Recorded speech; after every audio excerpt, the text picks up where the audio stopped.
अच्छे कवि जो नीरज जी हुए हैं, उन्होंने बड़ी अच्छी लाइन कही है कि समय ने जब भी अंधेरों से दोस्ती की है, जला के अपना ही घर हमने रोशनी की है। लिबास से बेजुबान चीजें संवरती हैं, शख्सियत तो किरदार से संवरती है। नमस्कार, मैं कौशिकी त्रिपाठी त्रिवेदी आप सभी का एक बार फिर से आपके हमारे खास कार्यक्रम अतिथि उवाच में बहुत बहुत स्वागत करती हूँ। और आज हमारे साथ हमारी इस विशेष चर्चा में लखनऊ के पूर्व आईजी श्रीमान राजेश सिंह राठौर जी इस विशेष चर्चा में उपस्थित हैं।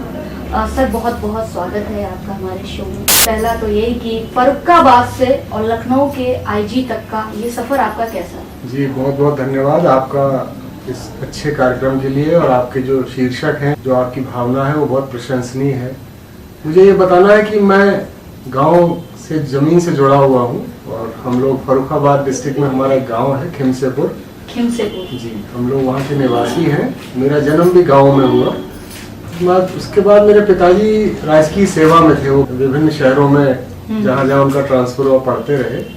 आगरा से मैंने एमएससी किया वनस्पति शास्त्र से, और उसके बाद मैंने पीएचडी भी किया वनस्पति शास्त्र में। और उसके बाद मेरे दो लक्ष्य थे। एक तो ये था कि मैं या तो डिग्री कॉलेज में लेक्चरर बनूंगा, वनस्पति शास्त्र पढ़ाऊंगा, और या मैं प्रशासनिक सेवा में भी ट्राई करूंगा। तो मैं 3 साल लेक्चरर भी हो गया किशोरी रमन डिग्री कॉलेज मथुरा में। मैंने 3 साल वनस्पति शास्त्र पढ़ाया बच्चों को, बीएससी और एमएससी क्लासेस में, और उसके बाद मैंने पीएचडी भी कर लिया। उसी दौरान चूंकि वो पोस्ट मेरी स्थायी नहीं थी, वरना मेरा मन पढ़ाने में लग गया था, तो वो पोस्ट स्थायी नहीं थी, तो मैं कंपटीशन में भी ट्राई कर रहा था, और मेरा सिलेक्शन इसमें हो गया। और मुझे, हालांकि मेरा मन नहीं था, लेकिन मुझे फिर जैसी ईश्वर की इच्छा थी कि मुझे ये सर्विस ज्वाइन करनी पड़ी। और फिर मैंने ये पाया कि यद्यपि उन दोनों सर्विसेज में बहुत डिफरेंस था, इसलिए कि वहाँ हफ्ते में 4 घंटे पढ़ाना होता था, और हफ्ते में 4 दिन 2 घंटे, और बाकी 2 दिन 4 घंटे, ये रूटीन था। और जब इस सर्विस में आया तो यहाँ मुश्किल से 4 घंटे ही आराम मिलता था, और बाकी 20 घंटे काम। तो जस्ट रिवर्स यहाँ था। लेकिन मैंने ये भी पाया कि जैसे कहा भी गया है कि ईश्वर ना करे कभी किसी को कचहरी, थाना या अस्पताल देखना पड़े, लेकिन दुर्भाग्य से तीनों जगह मनुष्य को लाइफ में जाना ही पड़ जाता है। अस्पताल भी जाना पड़ जाता है, कचहरी भी जाना पड़ जाता है, थाने भी जाना पड़ जाता है। तो यहाँ पर आदमी तभी आता है जब उसकी पीड़ाएं उसकी सीमा तोड़ देती हैं, जब वो बहुत कष्ट में होता है। जैसे वो अगर बीमार है, उसको बहुत दर्द है, बुखार है, तभी वो अस्पताल जाएगा। इसी तरह थाना और कचहरी का भी यही है कि जब आदमी परेशान होता है मानसिक रूप से, शारीरिक रूप से, तो उसे जाना पड़ता है। तो यहाँ अगर उसको ढंग से सुन लिया जाए, उसकी दवा दी जाए, उसके घावों को मरहम लगाया जाए, तो इससे बड़े पुण्य का काम और कोई नहीं है। तो मैंने ये पाया कि यद्यपि इसमें शारीरिक और मानसिक तनाव बहुत रहता है, लेकिन ये जिसे कहते हैं कि इंस्टेंट जस्टिस, त्वरित न्याय और इंस्टेंट पुण्य कमाने का, इससे अच्छा और कोई माध्यम नहीं।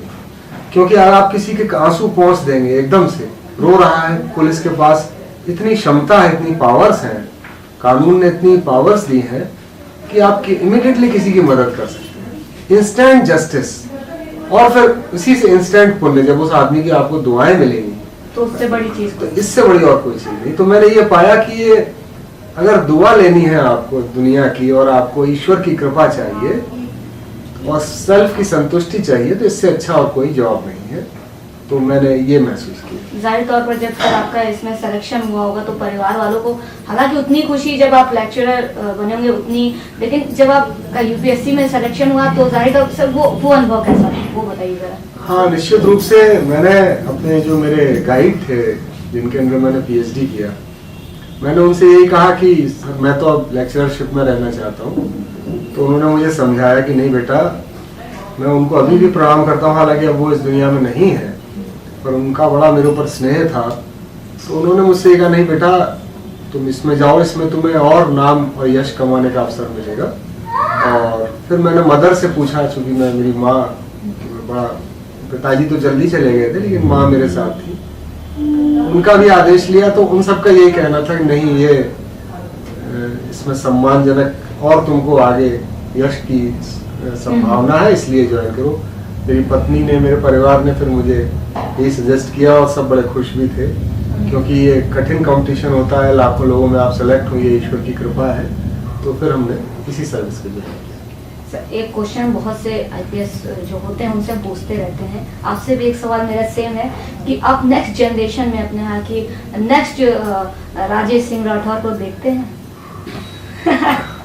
नहीं, इसमें कोई शक नहीं है। मैंने देखा कि कई हमारे जो साथी हैं और कई हमारे जो बाद में हमारे साथ जो अधीनस्थ थे, जो अब सीनियर पोस्ट पे आए हैं, बहुत संस्कारवान, बड़े संवेदनशील, बहुत कर्मठ, बड़े समर्पित अधिकारी हैं, जिनके अंदर धार्मिक भावना कूट कूट के भरी हुई है, साथ ही साथ जिनके अंदर संवेदनशीलता है और जिनके अंदर ये जज्बा है कि सही की मदद करनी, गलत की नहीं करनी, चाहे वो कोई क्यों ना हो। जिसके अंदर ये ईश्वर की दी हुई कृपा होती है कि जैसे नीर शीर या दूध का दूध और पानी का पानी में जो पारदर्शिता, वो अगर न्यायप्रियता उसके अंदर है तो ये बड़ी समाज के लिए, देश के लिए बड़े गौरव की बात होती है। तो ऐसे अधिकारी हैं और उन्हें देख के अच्छा लगता है। अगेन मैंने आपकी फैमिली में भी पूछा कि आप अपनी फैमिली में आगे की जनरेशन में कोई देखते हैं या ऐसा चाहते हैं कि ऐसा हो? मेरे बच्चों ने, मेरे 2 बेटे हैं, दोनों ने जो मेरी व्यस्तता और जो मानसिक और शारीरिक तनाव देखा, उन्होंने एक बार भी कंपटीशन में ट्राई ही नहीं किया। दोनों सॉफ्टवेयर इंजीनियर्स हैं और एक विदेश में है, एक यही है। तो शायद उनको ये लगा होगा कि ये बहुत ज़्यादा तनावपूर्ण या जो भी है, तो बाय द वे उन्होंने तो कंपटीशन में ट्राई नहीं किया। हालांकि मेरी तो सलाह यही है, रहती है बच्चों को और जो हमारे घर के रिश्तेदार हैं, कि इससे अच्छा और कोई रास्ता नहीं है जहां आप अपने परिवार का, अपने समाज का और अपनी संतुष्टि का, जो आप देश की यूनिफॉर्म को रिप्रेजेंट करते हैं, वो एक गौरव की बात हो जाती है। गौरव की बात है। और अगर किसी के दुख दूर कर सकने की आप में क्षमता है या आपको ये पावर मिली हुई है, तो ये बड़े सौभाग्य की बात है। सर, आप जब आपने भी एक लंबा सफर तय किया, और आपको क्या लगता है कि आपके समय से और वर्तमान में उत्तर प्रदेश पुलिस की कार्यप्रणालियों में आप क्या क्या अंतर देखते हैं? देखिए, पुलिस का काम बड़ा चैलेंजिंग है और पुलिस रेगुलेशन में लिखा हुआ है कि police officer is suppose to be on duty for 24 hours. ये लिखा हुआ है, क्योंकि आप कभी ये नहीं जानते कि समस्या किस समय किस रूप में आएगी।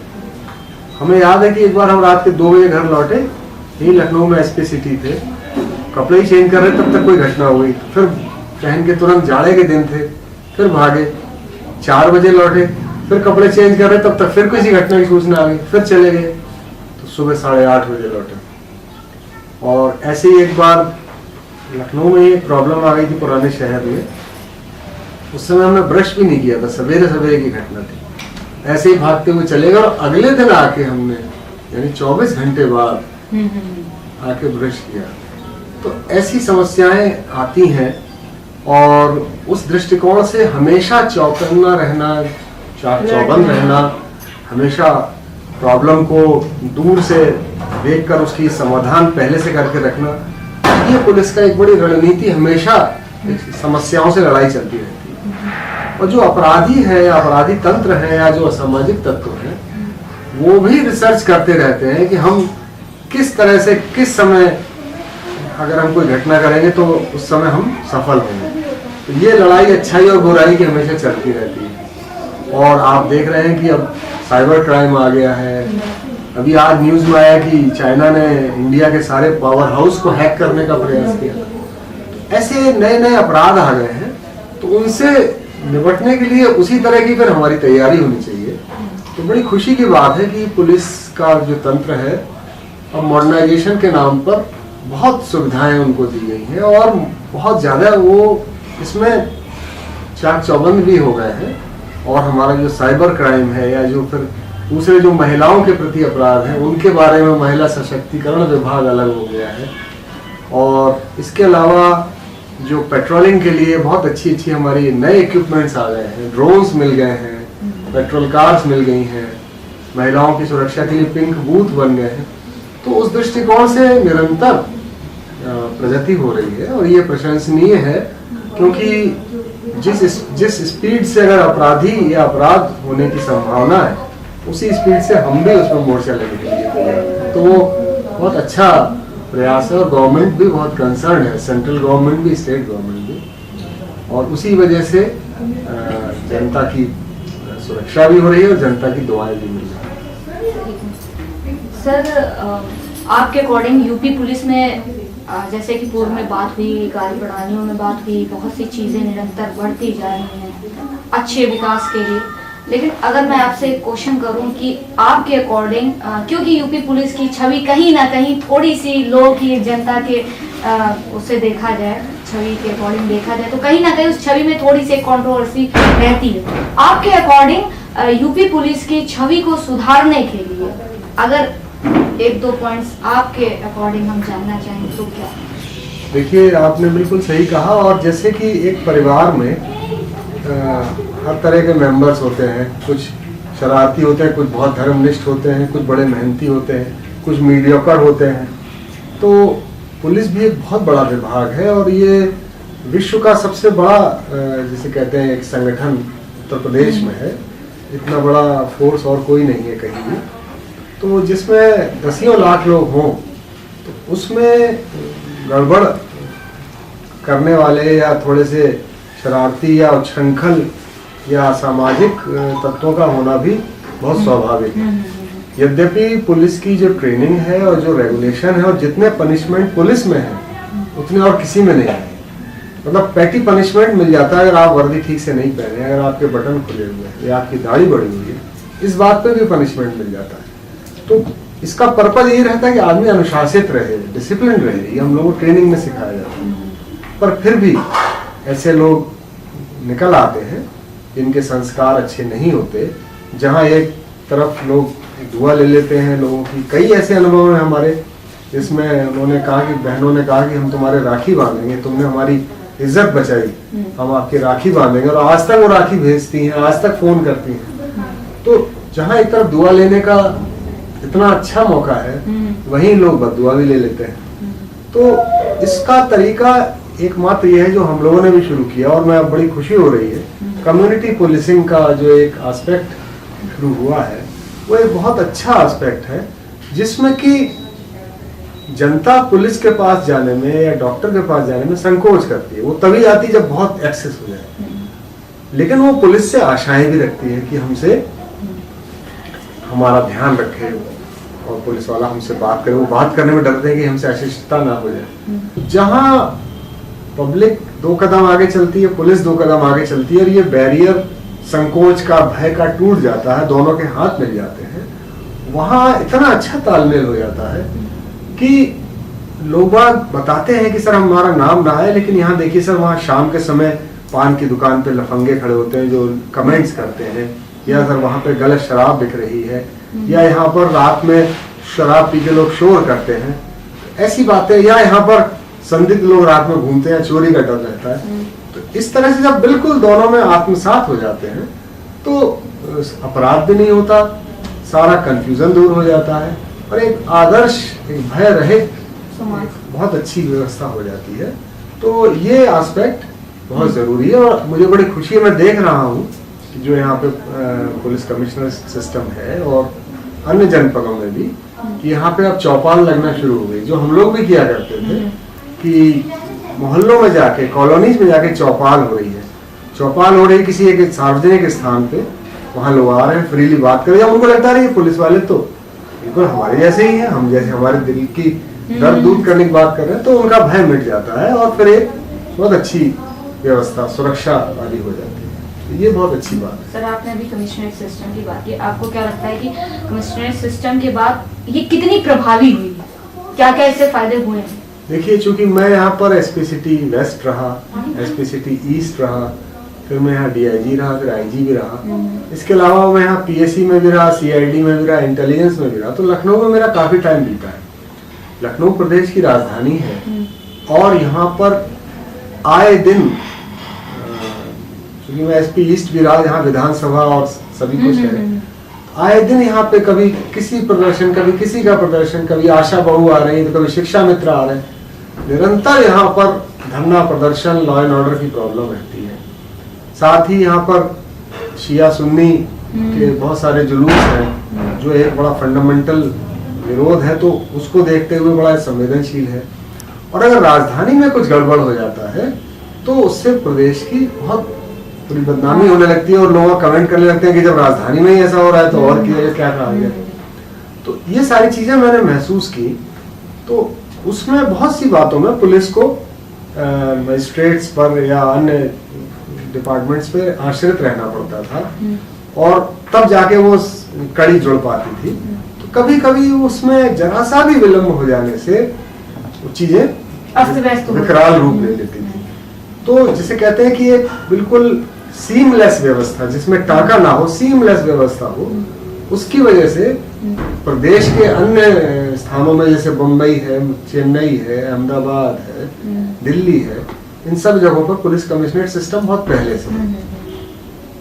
उसको देखते हुए ही ये रिक्वेस्ट चली आ रही थी, और सौभाग्य से अब ये फलीभूत हुई है। तो इससे बहुत सारी जैसे कहते हैं टाइम की कमी और बहुत सारी बातें जो हैं वो दूर हो गई हैं, और बड़ी मेहनत से कार्य भी हो रहा है। और अभी तक कोई ऐसी बात भी नहीं आई जो जिसने कहीं कोई इस पर प्रश्न चिन्ह लगाया हो। तो लेकिन ये जरूर है कि नई व्यवस्था लागू होने में थोड़ा सा उसको एक शेप लेने में टाइम लगता है, लेकिन फिर भी प्रभावी है, अच्छा चल रहा है, और जनता के नजदीक पुलिस पहुंच रही है। यही उसका मुख्य लक्ष्य भी होना चाहिए कि हम जनता के दिलों में रहें, उनकी भावनाओं में। सर, आपके बारे में जितना पता है कि जितने भी अभी तक चीफ मिनिस्टर्स हैं, आपको सबसे ही सम्मान मिल चुका है। 2 बार राष्ट्रपति पदक, I think am I right, कि उनसे भी मेडल्स मिल चुके हैं। एक लंबा सफर तय किया, और इतनी सारी सफलताएं आपको मिली, जैसा कि हम देख भी सकते हैं विजुअल्स में, और कैमरा पर्सन से कहीं उधर भी दिखा दें। इतनी सारी सफलताएं मिलने के बावजूद सर एक चीज होती, कहते हैं कि जब आपको बहुत बड़ी सफलता मिलती है तो आपको उतनी ही बड़ी चीज खोनी भी पड़ती है। आपकी इस लाइफ से जुड़े हुए इन पर्सनल एस्पेक्ट्स को हम जानना चाहेंगे कि आपको क्या क्या खोना पड़ा। जी, आपने बहुत अच्छा सवाल किया जो हम लोगों के मर्म को छू गया। और मैं इस बारे में ये कहूँगा कि बहुत अच्छे कवि जो नीरज जी हुए हैं, उन्होंने एक बड़ी अच्छी लाइन कही है कि समय ने जब भी अंधेरों से दोस्ती की है, जला के अपना ही घर हमने रोशनी की है। तो हम लोगों का काम अंधेरा दूर करने का है पुलिस का। तो उसमें अपना और अपने आराम का, अपने सुख सुविधा का और अपनी बहुत सी बातों का सेक्रीफाइस करके ही हम लोग आगे बढ़ सकते हैं, उजाला कर सकते हैं। तो बहुत सी बातें हैं। मुझे उसमें सबसे ज़्यादा यही याद है कि मैं अलीगढ़ में सीओ सिटी था, और सीओ सिटी 1 था, जिसमें कोतवाली क्षेत्र पड़ता है, जो मुस्लिम आबादी जिसमें है, जहाँ पे ईदगाह और जामा मस्जिद दोनों हैं। तो अलीगढ़ बड़ा एक संवेदनशील जनपद है, शहर है, जहाँ सांप्रदायिक दंगे हुए हैं। वहीं मेरे पिताजी का स्वर्गवास हुआ, तो मैं बहुत दुखी था, मदर बहुत दुखी थी, परिवार दुखी था। लेकिन हमारे डीएम एसएसपी साहब आए, उन्होंने हमारा बिल्कुल बुजुर्गों की तरह सब कार्य पूरा कराया। तो मुझे भी अपना दायित्व बोध हुआ, और मैंने यही तय किया कि मैं माताजी को गांव छोड़ के 2 दिन बाद ईद थी, तो 2 दिन बाद जी, तो मैंने कहा मैं माताजी को छोड़ के आऊँगा, ईद की नमाज कराऊंगा, उसके बाद फिर जाके उनके कार्य पूरे करूँगा। तो वो लोग बड़े खुश हुए। उन्होंने कहा कि तुमने हमारे दिल की बात छीन ली, वरना हम तुमसे कहने में संकोच कर रहे थे। मैं गया, माताजी को छोड़ा, मैं फिर वापस आया, और मैंने ईद की नमाज को अटेंड किया, क्योंकि उसमें लाखों लोग आते हैं। तो वो मैंने किया, और मुझे खुशी हुई, उसका मुझे तुरंत रिवार्ड भी मिला। जैसे मैं कह रहा ना, इंस्टेंट जस्टिस या इंस्टेंट न्याय या इंस्टेंट दुआ। तो जब नमाज समाप्त हो गई तो वहाँ पर ऐलान हुआ, मुझे बड़ा खुशी हुई कि जामा मस्जिद से ऐलान हुआ कि हमारे सीओ सिटी साहब के अब्बा जान का इंतकाल हो गया, और हम उनकी शांति के लिए हम सभी लोग दुआ करते हैं। और लाखों लोगों ने आमीन कहा। तो मुझे लगा कि मेरी इस मेहनत का, मेरे सेक्रीफाइस का मुझे कितना अच्छा परिणाम मिला कि मेरे फादर को लाखों लोगों ने उनकी आत्मा की शांति के लिए दुआ दी। तो उसके बाद 1 साल बाद उनकी बरसी थी, तब मेरा ट्रांसफर कानपुर हो गया। तो माता जी का फोन आया कि गांव से बरसी कर रहे हैं और तुम्हारा आना जरूरी है। लेकिन उस समय 6 दिसंबर 1992 का दंगा हो गया था, जो बहुत विकराल रूप लिए हुए था कानपुर में। तो मैंने संकोचवश छुट्टी के लिए मेरी कहने की हिम्मत ही नहीं हुई और मैं बरसी में नहीं जा पाया। ऐसे बहुत सारे अनुभव हैं जिनमें कई शादियां हैं, बच्चों की पढ़ाई है, या घर परिवार में समय देने का वो है। बहुत सी डेथ हो गई जिनमें नहीं जा पाए, तो वो सब का सेक्रीफाइस करना पड़ा। लेकिन ये है कि अगर उसमें नहीं जा पाए, लेकिन अगर यहाँ कुछ नहीं हुआ, यहाँ शांति रही, तो ये बहुत बड़ा सेटिस्फेक्शन है। तो कुल मिला के ये कुछ छोटे मोटे बातें हैं जो हमेशा याद रहती है। लेकिन साथ ही साथ जो सम्मान, जो स्नेह, जो गौरव प्राप्त हुआ, वो उन सब सेक्रीफाइस से ऊपर है और वो बहुत शांति भी देता है। आपके रोल मॉडल कोई ऐसा जिनको देख के आप और इस क्षेत्र में आने के लिए अगर कोई इंस्पिरेशन उनसे कोई मिले, कोई ऐसे रोल मॉडल आपके? देखिए, पहले तो मैं अपने गुरु को याद करूंगा, डॉक्टर SN चतुर्वेदी, जिनके अंडर में मैंने PhD किया। वो बहुत अच्छे व्यक्ति थे। और मैं जब कंपटीशन की तैयारी भी कर रहा था, तो एक दो बार मेरा और कंपटीशन में सिलेक्शन हुआ। ऐसे आदर्श गुरु थे वो। मैं उनके पास गया कि सर, मदर फादर से पैसे नहीं लेना चाहता, इसलिए मैं जिसमें सेलेक्ट हुआ मैं जाना चाहता हूँ। तो उन्होंने मुझे कहा, नहीं राजेश, मैंने तुम्हें बड़े गौर से देखा है, तुम्हारा टेम्परामेंट इस लायक नहीं है, तुम अभी मत जाओ, मैं तुम्हें स्कॉलरशिप दूंगा और उसमें तुम रिसर्च करो, जब अच्छी जगह सेलेक्ट हो तब जाना। ऐसे गुरु कहाँ होते हैं जो बच्चे को अध्ययन करते हैं। तो एक तो मैं उनको अपना आदर्श पूज्य मानता हूँ कि उनके आशीर्वाद से मैं अगर उस सर्विस को ज्वाइन कर लेता तो शायद मैं हायर कंपटीशन में ना आ पाता। तो वो मेरे रोल मॉडल पढ़ाई में रहे। उसके बाद जब मैं इस सर्विस में आया तो मिस्टर प्रकाश सिंह, जो पद्मश्री हैं, IPS हैं, जो DGP रहे हैं यूपी के, वो बड़े अच्छा हमेशा लिखते रहते हैं। वो हमारे पहले DIG थे आगरा में। मैंने उनकी कार्यप्रणाली देखी, उनके विचार सुने, उनकी कर्मठता देखी, ईमानदारी देखी, तो वो मेरे रोल मॉडल रहे। उसके बाद फिर वहाँ मिस्टर AK जैन, जो हमारे SPCT थे आगरा में, जो बाद में वो भी DGP हुए। मिस्टर सुरखान सिंह, वो नेक्स्ट SPCT थे, वो DGP हुए।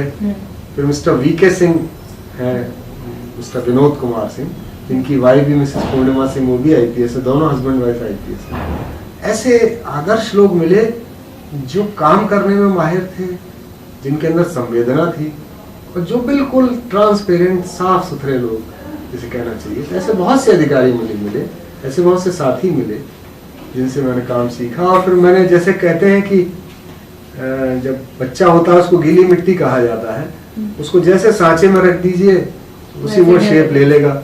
और अगर उसमें आप संवेदना, त्याग, देश प्रेम, भक्ति, कर्मठता, इनके बीज भी डाल दीजिए तो उसमें उसी तरह के गुण आ जाएंगे। तो शिक्षक से और फिर उसके बाद ऐसे गुरुओं से हम लोगों ने काम सीखा, और उसी का फल है कि कम से कम आप लोग आज मुझे सम्मान दे रहे हैं। तो मुझे लग रहा है जरूर कुछ ना कुछ अच्छा किया होगा। सर, ये हमारे लिए बड़े सम्मान की बात है।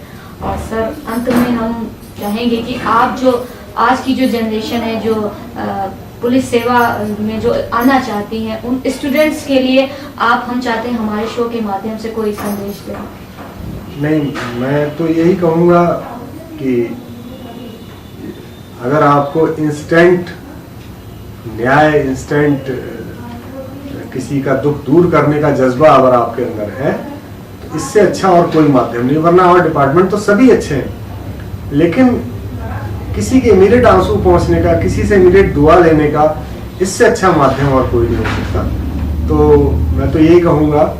और इसमें चैलेंजेस भी हैं, ऐसा नहीं जैसे आजकल का यूथ एडवेंचरस होता है, वो चुनौतियां स्वीकार करता, तो इसमें चुनौतियां भी हैं, इसमें दुआ लेने का भी मादा है, इसमें सेवा करने का भी मादा है, और देश प्रेम, देश की सेवा भी आप कर सकते हैं। तो सारी बातें इस विभाग में हैं, और अगर अच्छे लोग इसमें आए जिनके अंदर देश प्रेम का जज्बा हो, तो ये देश सेवा का भी इससे अच्छा और कोई माध्यम नहीं है कि जहां आप, अगर आप जिसे कहते हैं कि होम डिपार्टमेंट, अगर होम इज सेफ, अगर हमारा घर साफ सेफ है, सुरक्षित है, तभी तो हम बाहर की सुरक्षा कर सकते हैं। और आए दिन बहुत सी बातें अब समाज में, राजनीति में या अन्य बातों में, जैसे आप देख रहे हैं कहीं नक्सलवाद है, कहीं आतंकवाद है, कहीं किसानों की प्रॉब्लम है। इस तरह से आंतरिक सुरक्षा भी बहुत हमेशा चैलेंजेस रहते हैं। तो आंतरिक सुरक्षा को बनाए रखने के लिए ये बड़ा इम्पोर्टेंट डिपार्टमेंट है, और इसमें अगर युवा, उत्साही, कर्मठ लोग आएंगे तो उनका बड़ा नाम होगा, उनके घर वालों का नाम होगा, और साथ ही साथ उनको भी बड़ा एक जॉब सेटिस्फेक्शन मिलेगा। तो मेरी तो उनसे यही अनुरोध है कि, और इसमें आ भी रहे हैं, IIT, IIM करके लोग आ रहे हैं, बड़ा अच्छा काम भी कर रहे हैं। तो मुझे उम्मीद है कि युवा इस व्यवसाय को अवश्य प्राथमिकता देंगे। सर बहुत बहुत शुक्रिया हमसे बातचीत करने के लिए। थैंक यू, आपको भी बहुत बहुत धन्यवाद कि आपने मेरे मन को याद छूकर मुझे बहुत सी पुरानी बातों से करा दिया। तो मैं बहुत भावुक हो गया और बहुत आभारी हूँ मैं आपका। धन्यवाद। आप देखते रहिए अतिथि उवाच कौशिकी के साथ।